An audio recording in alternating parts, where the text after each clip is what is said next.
Satan saw that he prevailed nothing with Christ in his second great temptation. And the devil, taking him up into an high mountain, showed unto him all the kingdoms of the world in a moment of time. And the devil said unto him, All this power will I give thee, and the glory of them, for that is delivered unto me, and to whomsoever I will I give it. If thou therefore wilt worship me, all shall be thine. In the first two great temptations, Satan had not revealed his true purposes or his character. He claimed to be an exalted messenger from the courts of heaven, but he now throws off his disguise. In a panoramic view, he presented before Christ all the kingdoms of the world in the most attractive light, while he claimed to be the prince of the world. This last temptation was the most alluring of the three. Satan knew that Christ's life must be one of sorrow, hardship, and conflict, and he thought he could take advantage of this fact to bribe Christ to yield his integrity. Satan brought all his strength to bear upon this last temptation, for this last effort was to decide his destiny as to who should be victor. He claimed the world as his dominion, and that he was the prince of the power of the air.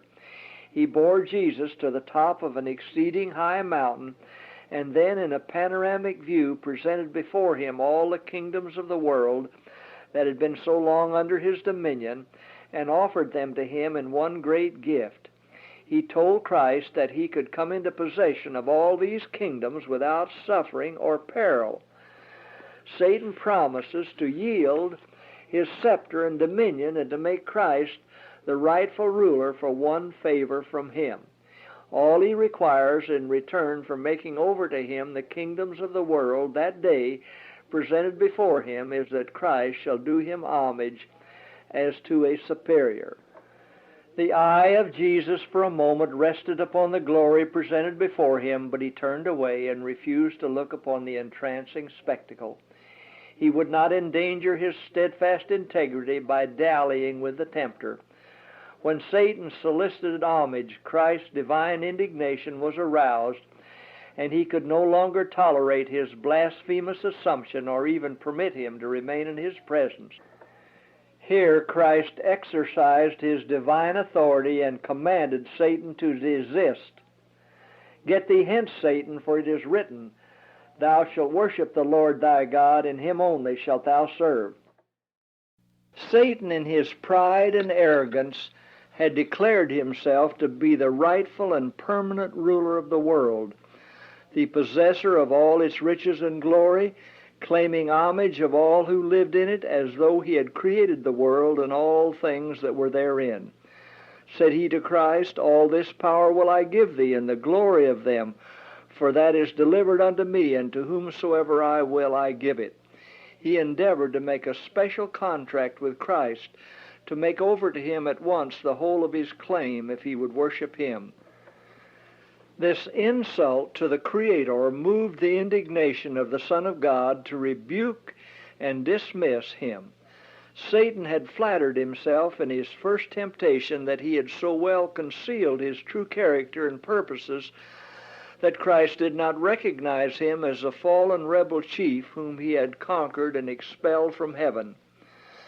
The words of dismissal from Christ, Get thee hence, Satan, evidenced that he was known from the first, and that all his deceptive arts had been unsuccessful upon the Son of God.